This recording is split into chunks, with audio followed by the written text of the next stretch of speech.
আমার এই অবস্থাপনা নির্ধারণী স্যার বলতে চাই এখান থেকে আসলে শিক্ষা মন্ত্রণালয় বা সরকারের লার্নিং থাকবে স্যার না, এখানে আমার মনে হয় রায় আপনারাই যখন দিয়ে দিচ্ছেন আপনার না আমার এখানে দেওয়ার তেমন কিছুই নাই।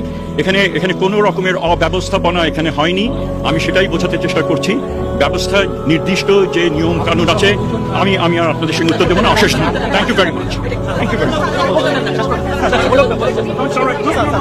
না, এটা কোনো কথা হলো না তো।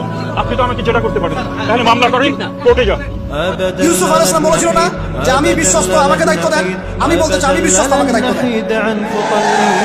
আমাকে 5 বছর সময় দেন, পুরো দেশের শিক্ষা সিস্টেম চেঞ্জ করে দেবো ইনশাআল্লাহ। প্লে গ্রুপ থেকে নিয়ে মাস্টার্স পর্যন্ত এমন শিক্ষানীতি প্রণয়ন করা সম্ভব যে আমাদের বাচ্চারা একদম প্লে থেকে মাস্টার্স পর্যন্ত বাংলা, ইংরেজি, অঙ্ক এবং জেনারেল সাবজেক্টগুলোর সাথে কোরআন হাদিসের একটা অপূর্ব সমন্বয় পড়াশোনা করবো ইনশাআল্লাহ। একা করে দিতে পারবো ইনশাআল্লাহ তাআলা। আমাকে এরকম 100 জন শিক্ষাবিদ দেন, 100 জন আলেম ওলামা দেন, একটা প্যানেল করে দেন, পুরো দেশের শিক্ষা চেঞ্জ করে দেওয়া যাবে ইনশাআল্লাহ। যাদেরকে রেখেছেন এদের মাথায় গোবর আছে, যাদেরকে রেখেছেন এদের মাথায় টাটকা গোবর আছে। বইপত্রগুলোর অবস্থা দেখেছেন?